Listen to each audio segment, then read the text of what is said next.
سوائے اپنی بیویوں کے او ما ملکت ایمانہم یا اپنی باندیوں کے فإنہم غیر ملومین بس بے شک ان پر کوئی ملامت نہیں فمن ابتغى وراء ذلك بس جو کوئی تلاش کرے اس سے ہٹ کر فأولئک هم العادون بس ایسے ہی لوگ حد سے تجاوز کرنے والے ہیں والذین هم لأماناتهم وعهدهم راعون اور کامیاب ہو گئے وہ لوگ جو اپنی امانتوں اور وعدوں کا پاس رکھتے ہیں والذین هم علی صلواتهم یحافظون اور وہ لوگ جو اپنی نمازوں کی حفاظت کرتے ہیں اولئک هم الوارثون یہ لوگ وراثت پانے والے ہیں الذین یرثون الفردوس جو جنت الفردوس کے وارث ٹھہریں گے ہم فیہا خالدون اس میں ہمیشہ ہمیشہ رہیں گے آمنت باللہ و بآیاتی میرے محترم دوستو بزرگوں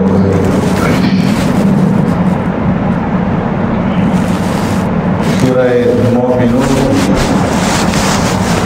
ابتدائی آیات میں نے آپ کے سامنے تلاوت کی ہیں ان آیات میں رب العالمین نے ان مومنین کا ذکر فرمایا ہے کہ جو فلاح اور کامیاب ہونے والے ہیں اور ایسے مومنین کی صفات میں سے کامیابی کی جو سب سے پہلی صفت بیان فرمائی ہے وہ ہے نماز کے اندر خشوع اور خضوع رکھنا گزشتہ سے پیوستہ جمعہ میں نے آپ کے سامنے عرض کیا تھا کہ جب نماز کا لفظ بولا جاتا ہے تو عام طور پر نماز کے ساتھ خشوع اور خضوع کے یہ الفاظ بھی بولے جاتے ہیں کہ نماز کو خشوع اور خضوع کے ساتھ ادا کیا جائے اور خشوع کے بارے میں نے عرض کیا تھا کہ اس کا مطلب یہ ہے کہ دل کا اللہ کی طرف متوجہ ہو اور خضوع کا مطلب یہ ہے کہ جو اعضائے بدن ہیں ان اعضائے بدن کا سنت کے مطابق اللہ رب العزت کے سامنے جھکنا تو دل بھی اللہ کی طرف متوجہ ہو اور اعضائے بدن جو ہیں وہ بھی اللہ کی طرف متوجہ ہوں اور اللہ کے سامنے اس طرح سے جھکیں جس طرح کی آقا نامدار سرور کائنات رحمت دو عالم صلی اللہ علیہ وسلم نے ہمیں نماز پڑھ کر کے سکھلایا کہ اس طریقے سے نماز ادا کریں تو یہ بھی میں آپ کے سامنے عرض کر چکا ہوں کہ سنت کے مطابق انسان کو نماز کے لیے کھڑا کس طرح ہونا سے چاہیے نیت کس طرح سے کرنی چاہیے قرات کس طرح سے کرنی چاہیے رکوع کس طرح سے کرنا چاہیے اور قوما کس طرح سے کرنا چاہیے انسان جب نماز کی ادائیگی کے لیے کھڑا ہو قیام ہو تو قیام کی حالت میں وہ قبلہ رخ ہو کر کے کھڑا ہو اور اس کے دونوں پاؤں بالکل قبلے کی طرف سیدھے ہوں آگے پیچھے سے فاصلہ برابر ہو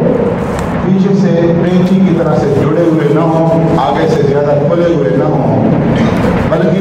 دونوں پاؤں کا جو فاصلہ ہے وہ برابر ہو کم از کم اس کی جو مقدار ہے درمیانی گیپ کی وہ 4 انگلیاں ہیں اور اس سے زیادہ ایک بارش ہے اذان کے نزدیک اور شوافی کے نزدیک انسان عام طور پر جتنا آسانی کے ساتھ کھڑا ہو سکتا ہے تو اس طرح وہ کھڑا ہو اس کی بھی مقدار تقریباً ایک بارش کی بنتی ہے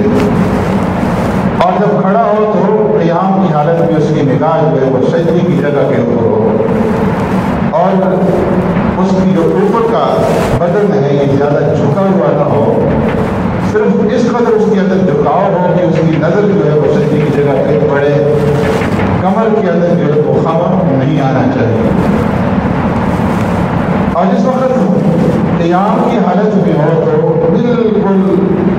بے حس اور ساکن ہو کر کے کھڑا ہو۔ اللہ تبارک و تعالیٰ نے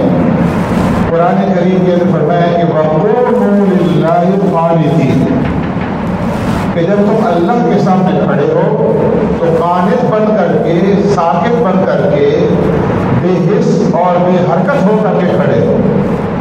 یہ نہ ہو کہ نماز کے اندر جب آپ کھڑے ہوں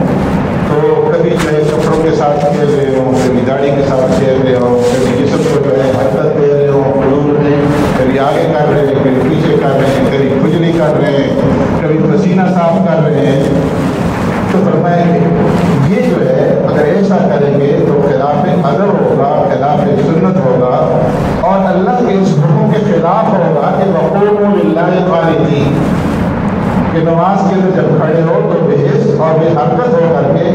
ادب اور سکون کے ساتھ کھڑے ہو، اس لیے کہ تم احکم الحاکمین رب العالمین کے سامنے کھڑے ہو۔ دنیا کے اندر آپ کا جو عارضی طور پر کوئی باس ہوتا ہے، کوئی مالک ہوتا ہے، اس کے سامنے جب آپ کھڑے ہوتے ہیں تو ادب کے ساتھ کھڑے ہوتے ہیں۔ آپ اس کے سامنے جو کام کرتے ہیں اگر آپ کو معلوم ہے کہ یہ دیکھ رہا ہے تو آپ پورے لگاؤ کے ساتھ جو ہے اس کام کو، اس ڈیوٹی کو انجام دیتے ہیں۔ اور اگر اس سے بڑا کوئی ہو، کوئی وزیر ہے، کوئی وزیر اعظم ہے، کوئی صدر مملکت ہے، اس کی مجلس کے اندر جب آپ جانتے ہیں تو انتہائی ادب کے ساتھ، احترام کے ساتھ، اچھے لباس کے ساتھ، خوشبو کے اہتمام کے ساتھ آپ جاتے ہیں اور جا کر کے ادب کے ساتھ کھڑے ہوتے ہیں۔ کوئی ایسی حرکت نہیں کرتے کہ جو مجلس کے ادب کے خلاف ہو۔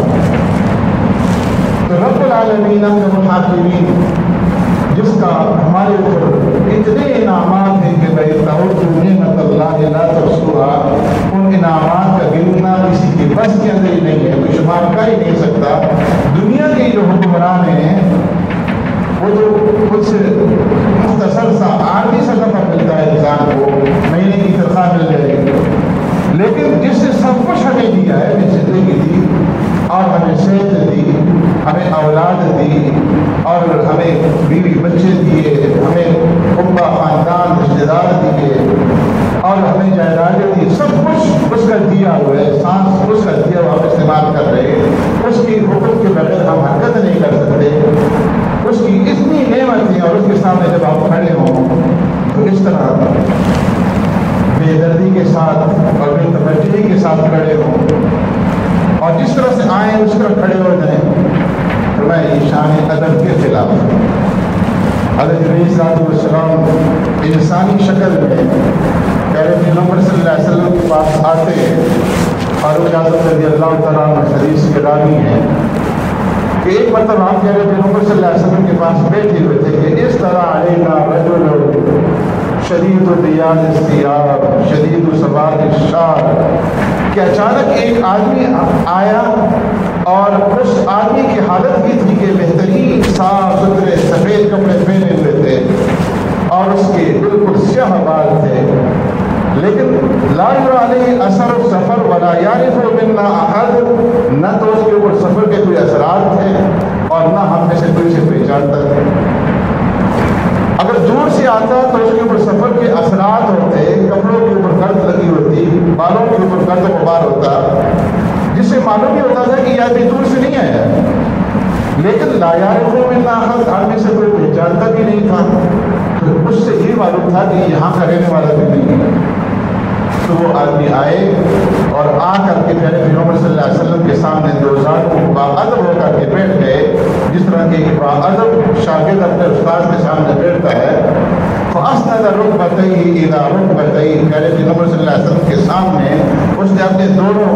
گھٹنوں کو، دو زانوں کو ہو کر کے بیٹھ کے اور آپ صلی اللہ علیہ وسلم کے زانوں کے ساتھ اپنے زانوں ملا لیے۔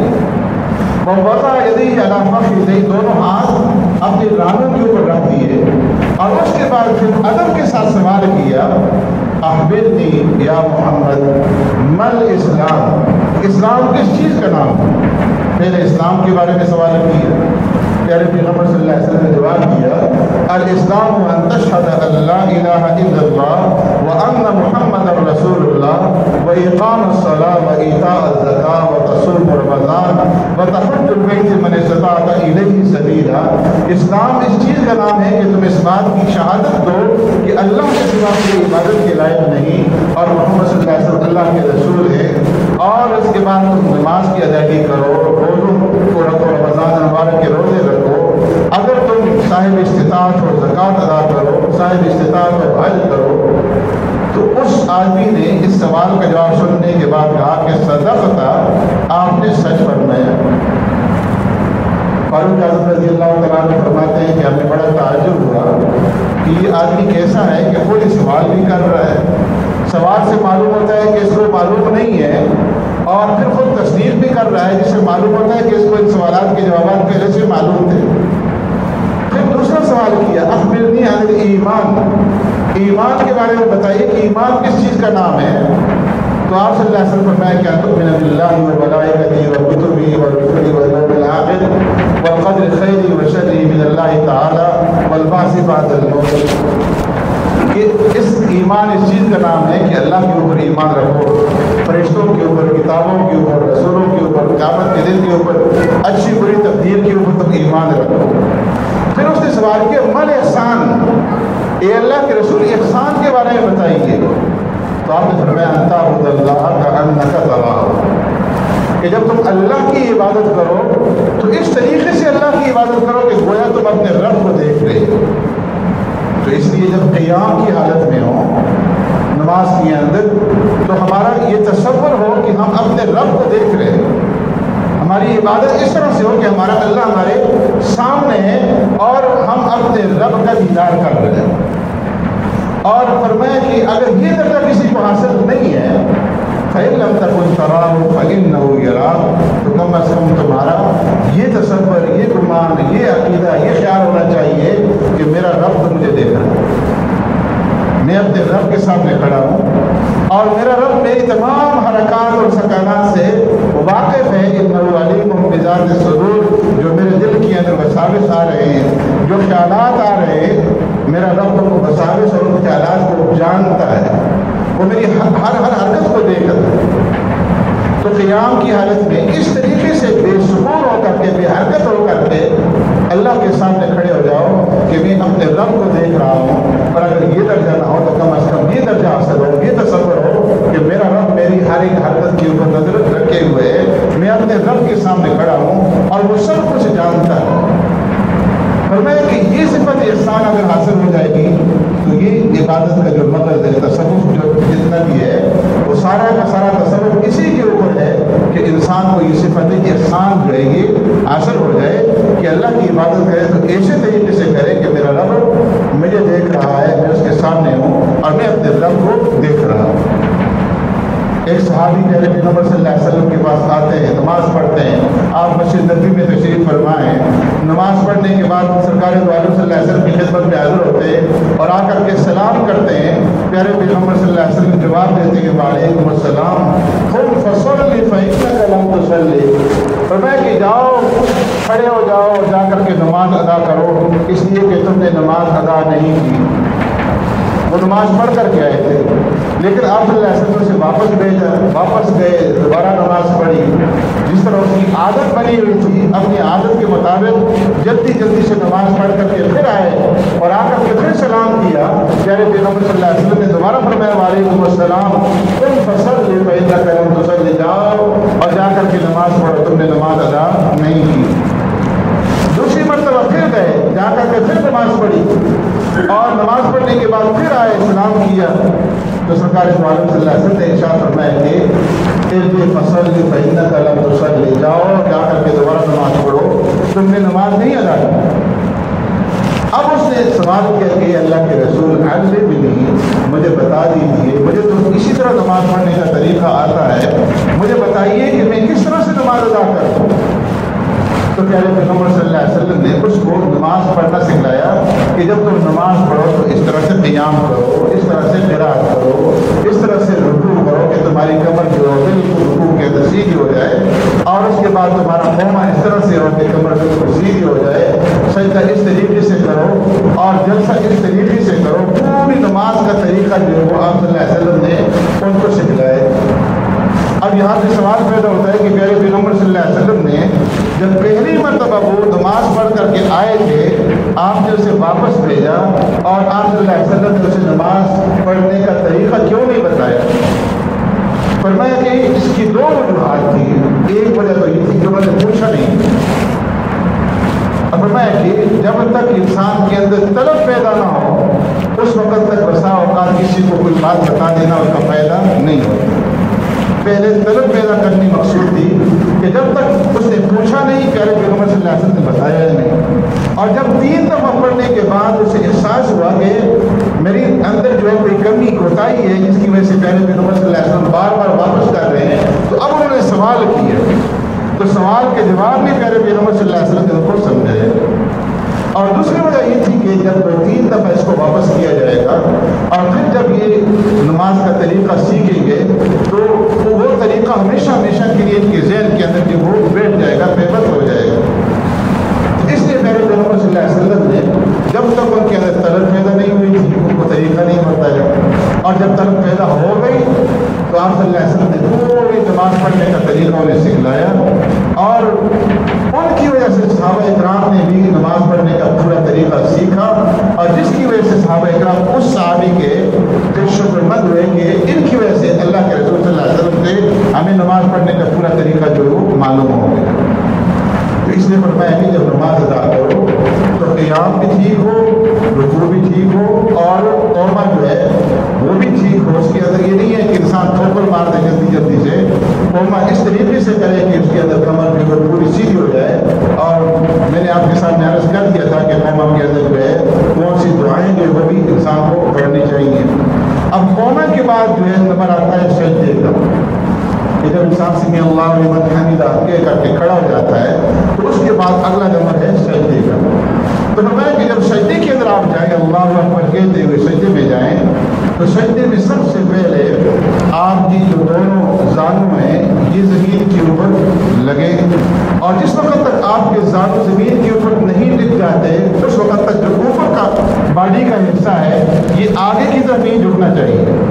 اوپر کا یہ حصہ بالکل سیدھا رہے جب تک کہ آپ کے زانو میں زمین کے اوپر نہ لگ جائے۔ جب زانو لگ جائیں تو اس کے بعد اوپر کا جو حصہ ہے اس کو آگے کی طرف جھکائیں، اس کے بعد جو ہے دونوں ہاتھ وہ زمین کے اوپر رکھیں، اور پھر اس کے بعد جو ہے ناک زمین کے اوپر رکھیں، پھر پیشانی جو ہے وہ زمین کے اوپر رکھیں۔ اور اس کو یاد رکھنے کا آسان طریقہ یہ ہے کہ جو ہمارے اعضاء زمین کے قریب ہیں ان کو پہلے زمین کے اوپر لگانا ہے۔ گھٹنے زمین کے قریب ہے تو پہلے وہ لگیں گے، پھر ہاتھ قریب ہے ہاتھ لگیں گے، پھر ناک ہے، اور پھر جو ہے پیشانی ہے۔ اور جس وقت سجدے کے اندر جائیں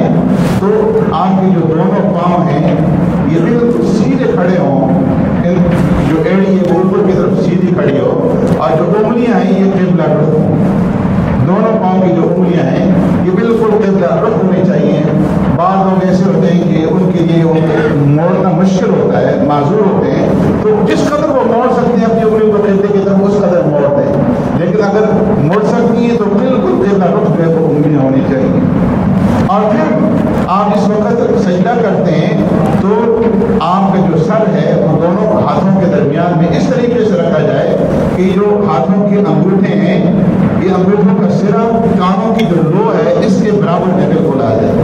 اور یہ جو انگلیاں ہیں سجدے کے اندر یہ بالکل ملی ہوئی آپس میں جدا نہ ہو، اور بالکل قبلہ رخ قبلے کی طرف انگلیاں، ہاتھ کی جو انگلیاں ہیں یہ قبلے کی طرف بالکل سیدھی ہوں اور آپس میں جڑی ہوئی ہوں، ملی ہوئی ہوں۔ اور آپ کی جو ناک ہے اور پیشانی جب تک آپ سجدہ کر رہے ہیں تو یہ زمین کے اوپر دونوں لگی رہے، یہ نہیں کہ ناک زمین سے اوپر اٹھی ہوئی ہو یا پیشانی جو ہے وہ زمین سے اوپر اٹھی ہوئی ہو۔ اگر ایسا ہوگا تو پھر نماز جو ہے وہ نہیں ہوگی اور نماز فاسد ہو جائے گی، قابل اعادہ ہوگی۔ جس طرح کہ میں نے ابھی حدیث حضرت عرض کی کہ سرکار دو عالم صلی اللہ علیہ وسلم نے مجھ سے بار بار نماز پڑھوائی ہے۔ تو اس لیے اگر قوما صحیح طریقے سے نہیں ہوگا، سجدہ صحیح طریقے سے نہیں ہوگا تو وہ نماز جو قابل اعادہ ہوگا۔ اور انگلیاں جو ہے پاؤں کی یہ بھی پاؤں زمین کے اوپر لگنا چاہیے اور ان میں رخ ہونے چاہیے. بعض لوگ جب سجدہ کرتے ہیں تو دونوں پاؤں زمین سے دور ہو جاتے ہیں. اگر ایک لمحے کے لیے بھی آپ کے پاؤں زمین کے اوپر نہیں لگے اور تھوڑے سجدے کی حالت میں آپ کے دونوں پاؤں کی انگلیاں زمین سے اوپر رہی تو آپ کی نماز نہیں ہو, نماز دوبارہ پڑھنی پڑے. اور اگر ایک لمحے کے برابر آپ کے پاؤں زمین کے اوپر لگ گئے, انگلیاں لگ گئی ہیں, ایک مرتبہ سبحان اللہ کہنے کے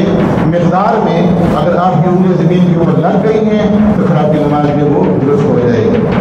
اور سجدے کی حالت میں آپ کی جو رانیں ہیں یہ آپ کے پیٹ سے الگ ہونی چاہیے, پیٹ کے ساتھ جڑی ہوئی نہ ہوں. کونیاں جو ہے زمین کے اوپر ٹچ نہ ہوں بلکہ زمین سے اٹھی ہوئی. جس طرح کتا بیٹھتا ہے وہ اپنے آگے جو پاؤں ہے زمین کے اوپر بچھا دیتا ہے. نماز کے اندر فرمایا کہ اپنی کونیاں جو ہے اس کے کتے کے بیٹھنے کے مشابہ نہیں رکھنی, کونیاں کو اونچا رکھنا ہے. اور پھر آپ کی جو دونوں بازو ہیں یہ پہلوں کے ساتھ لگے ہوئے نہ ہوں, پیروں سے ان کو دور رکھنا ہے. لیکن اگر آپ جماعت کے ساتھ نماز ادا کر رہے ہیں تو بعض لوگ بہت زیادہ جو ہے اپنے بازو کو کھول دیتے ہیں جس سے جو دائیں بائیں کی نمازی ہوتی ہیں ان کو تکلیف ہوتی ہے. تو کسی مسلمان کو تکلیف پہنچانا یہ بھی گناہ کبیرہ ہے. اتنا کھولے کہ کسی دوسرے کو تکلیف نہ پہنچے اور آپ کی پیروں کے ساتھ جو آپ کے بازو جو ہے وہ نہ لگے. تو اس طریقے سے آپ جو ہے سجدہ کریں اور سجدے کے اندر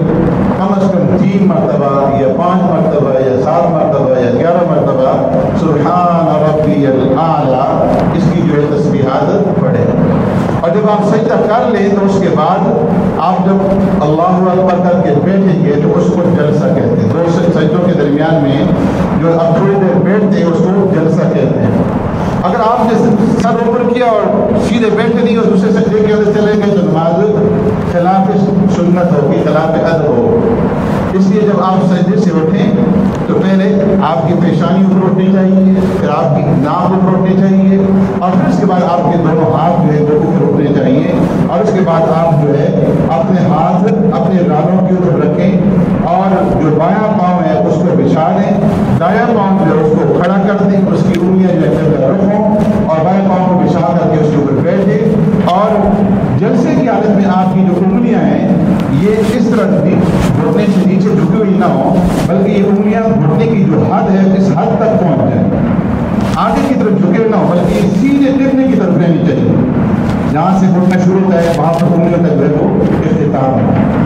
اور اس طریقے سے آپ آرام سے بیٹھ کر کے جو ہے وہ جلسہ کریں. اگر نوافل ہیں تو نوافل کے اندر آپ دعا بھی پڑھ سکتے ہیں جلسے کی حالت میں. اللهم اغفر لي وارحمني وعافني واهدني وارزقني واسترني واجبرني وارفعني واهدني. اور اگر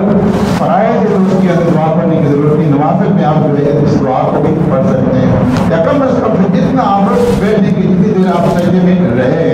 3 مرتبہ سبحان ربی الاعلیٰ کی مقدار میں آپ جلسہ کریں اور اس کے بعد پھر دوسرا سجدہ اسی طریقے سے کریں جس طرح سے آپ نے پہلا سجدہ کیا تھا. اور اس دوسرے سجدے سے اٹھنے کے بعد اگر آپ رکعت کے لیے کھڑے ہو رہے ہیں تو دوسری رکعت کا جو آغاز ہوگا وہ بسم اللہ الرحمن الرحیم سے ہوگا اور اس کے بعد آپ الحمدللہ کو شروع کریں گے. اور قاعدے کے اندر بیٹھنے کا طریقہ وہی ہے کہ جو جلسے کے اندر ہے کہ بایاں پاؤں بچھا کر کے آپ دایاں پاؤں کھڑا کر کے اس کے اوپر آپ بیٹھیں گے. تحیات کے اندر بعض لوگ اپنے دونوں پاؤں کھڑے کر دیتے ہیں اور دونوں پاؤں کھڑے کر کے اس کے اوپر بیٹھتے ہیں, یہ بھی خلاف سنت اور خلاف ادب ہے. بایاں پاؤں بچھائیں اور دایاں پاؤں جو اس کو کھڑا رکھیں اور اس کے بعد جو آپ تحیات پڑھیں. اور تحیات کے اندر جب اشہد اللہ لا کے اوپر پہنچیں تو آپ جو اپنی جو 2 چھوٹی انگلیاں ہیں پنسل ان دونوں کو بند کر دیں, درمیانی انگلی اور انگوٹھا اس کا جو ہے آپ ہلکا بنا لیں اور یہ جو اپنی شہادت کی انگلی تو ان دونوں کو بند کر کے اس کا ہلکا بنا کر کے لا کے اوپر آپ اپنے ہاتھ انگلی کو اٹھائیں گے. اشہد اللہ لا سے نفی کر رہے ہیں, ہم اس بات کی شہادت اور گواہی دیتے ہیں کہ اللہ الہ اللہ کے سوا کوئی عبادت کے لائق نہیں اور الا اللہ کے اوپر آپ کو جب اس بات آئے گا تو انگلی کو نیچے کر دیں. اور پھر آخر تک آپ کی ہاتھ کی یہی نیت رہے گی. جس طرح آپ نے شہادت کے لیے آپ نے انگلیاں بند کی ہیں تو آخر تک پھر یہ دونوں میں بند رہیں گی, اسی طرح ہلکا رہے گا, یہ افضل طریقہ ہے. اور جب آپ انگلی کو اوپر اٹھائیں تو بالکل آسمان کی طرف نہیں اٹھانا بلکہ یہ تھوڑی سی قبلے کی طرف جو ہے یہ جھکی ہوئی ہونی چاہیے. تو اشہد اللہ کے اوپر آپ اشارہ کریں گے, الا اللہ کی انگلی کو نیچے کر کے آخر تک رکھیں گے، اور جب آپ سلام پھیریں گے السلام علیکم ورحمۃ اللہ، تو اتنا آپ اپنی گردن کو پھیریں کہ جو پیچھے بیٹھا ہوا آدمی ہے اس کو آپ کی جو رخسار ہے یہ نظر آ جائے، آپ کی نگاہیں جو ہیں وہ یہاں کندھے کے اوپر ہوں، اور السلام علیکم ورحمۃ اللہ کہتے ہوئے نیت یہ ہو کہ میرے دائیں طرف یا میرے بائیں طرف جتنے بھی مسلمان ہیں میں ان سب کو سلام کر رہا ہوں، اور دائیں بائیں جتنے فرشتے ہیں ان کو بھی سلام کر رہا ہوں، تو ان کی نیت سے جو ہے آپ سلام پھیریں گے۔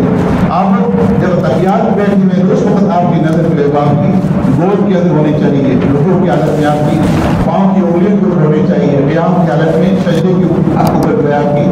نظر جو ہے وہ ہونی چاہیے، اور اس کے بعد جب آپ دعا مانگیں تو دعا اس طرح سے مانگیں کہ آپ کے دونوں ہاتھ سینے کے برابر آ جائیں، بہت زیادہ ہاتھ کھلے ہوئے نہ ہوں، بالکل ملے ہوئے بھی نہ ہوں، درمیان میں تھوڑا سا گیپ ہو، تھوڑا سا وقفہ ہو، اور اس طریقے سے جو ہے آپ اللہ سے دعا مانگیں۔ اللہ رب العزت ہمیں سنت کے مطابق نماز ادا کریں۔